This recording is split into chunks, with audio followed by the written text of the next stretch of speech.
Bien, vamos a explicar un poquito cómo se hace el gráfico de una función cuadrática. Tenemos que tener en cuenta, primero que nada, una función cuadrática con su forma a por x al cuadrado más b por x más c, que tenemos que calcular algunos elementos de la gráfica, perdón, de la función para poder graficar luego. Algunos de ellos son, en primera instancia, las raíces.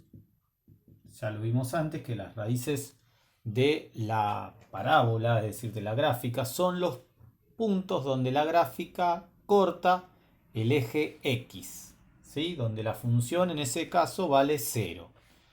Entonces, habíamos visto que había una resolvente que era menos b más menos la raíz de b al cuadrado menos 4 por a por c. Todo esto dividido por 2a. Haciendo ese cálculo, se pueden sacar las dos raíces, raíz 1 y raíz 2, que son los dos lugares donde la gráfica corta el eje de las x. Puede ser que haya un solo lugar donde las corte, en ese caso sería el vértice, está tocando justo el eje, o bien podríamos hablar de que la gráfica esté cortando en dos lugares, como en este caso, en un solo lugar, si el vértice justo está ahí. En este caso había una sola raíz, las dos raíces coinciden. Y en algunos casos puede ser que la gráfica no corte el eje X, con lo cual esta resolvente nos daría una raíz de un número negativo, con lo cual no se podrían sacar en los números reales las raíces porque estarían en los números complejos. Pero eso sería una primera instancia para poder graficar. Otra de las cuestiones sería interesante tener el vértice.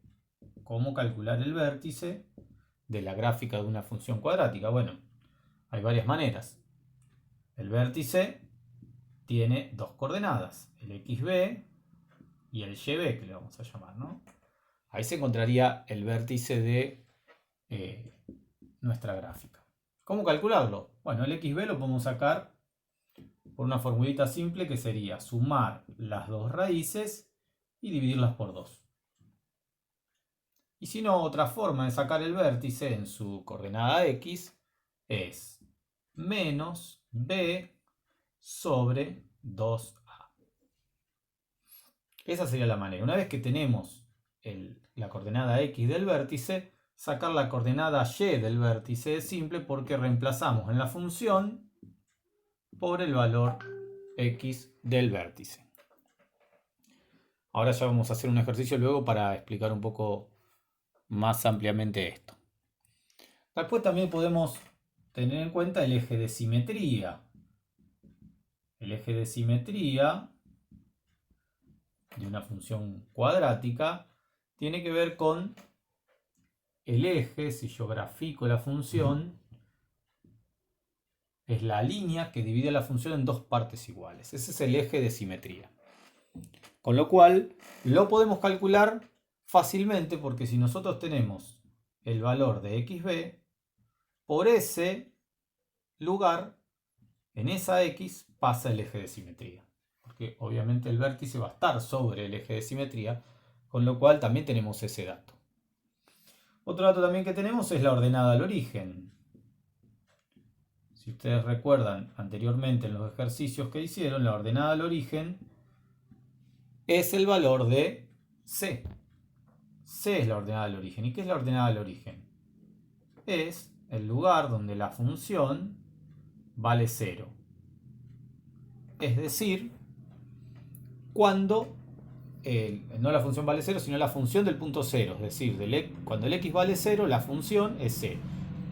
Más fácilmente entendible es el lugar donde la gráfica corta el eje y. El lugar o el punto donde la gráfica corta el eje y. Ese es otro de los elementos. Bueno, con estos 4 elementos hay algunos más, pero con estos 4 podemos rápidamente conseguir lo que sería una gráfica de una función cuadrática. A continuación vamos a hacer un ejercicio explicando todo esto en forma práctica.